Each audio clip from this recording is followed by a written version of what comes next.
ధోనీ లేని చెన్నై తేలిపోయింది. గత సీజన్ ఫ్లాప్ షోనే కొనసాగిస్తూ తొలి మ్యాచ్లో రాజస్థాన్ రాయల్స్ చేతిలో చిత్తుగా ఓడిపోయి సూర్యవంశీ విధ్వంసకర బ్యాటింగ్ రాజస్థాన్ సునాయాస విజయాన్ని అందుకొని సీజన్లో బోణి కొట్టింది.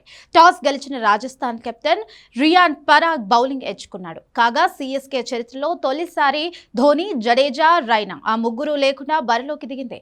రాజస్థాన్ ప్లేసర్లు ఆర్చర్, బర్గర్ చెరొక ఎండ్ నుంచి చెలరేగిపోవడంతో సిఎస్కే బ్యాటర్లు చేతులెత్తేశారు. ఎన్నో అంచనాలు పెట్టుకున్న సంజు శాంసన్ చెన్నై తరఫున ఆరంగేట్రంలో నిరాశపరిచాడు. కేవలం 6 పరుగులకే వెనుతిరిగాడు.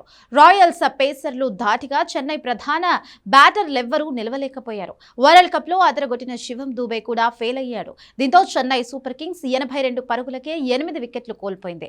సిఎస్కే పాత బౌలర్ జడేజా ఒకే ఓవర్లో 2 వికెట్లు తీసి దెబ్బకొట్టాడు. కనీసం 100 పరుగులైనా చేస్తుందా అనుకునే దశలో జేమీ ఓవర్టన్ కీలక ఇన్నింగ్స్ తో ఆకట్టుకున్నాడు. 36 బంతుల్లో 2 ఫోర్లు, 2 సిక్సర్లతో 43 పరుగులు చేశాడు.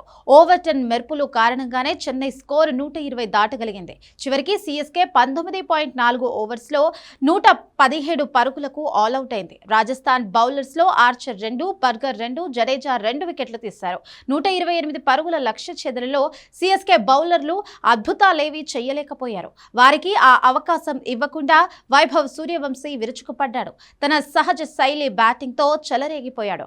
గత సీజన్ తో ఐపీఎల్ ఆరంగేట్రం చేసి రెచ్చిపోయిన ఈ చిచ్చర పిడుగు ఈ మ్యాచ్ లోనూ దుమ్మురేపాడు. బౌండరీలు, సిక్సర్ల వర్షం కురిపించాడు. కేవలం 15 బంతుల్లోనే వైభవ్ సూర్యవంశీ హాఫ్ సెంచరీ చేసుకున్నాడు. ఐపీఎల్ చరిత్రలో ఇది 3వ ఫాస్టెస్ట్ 50.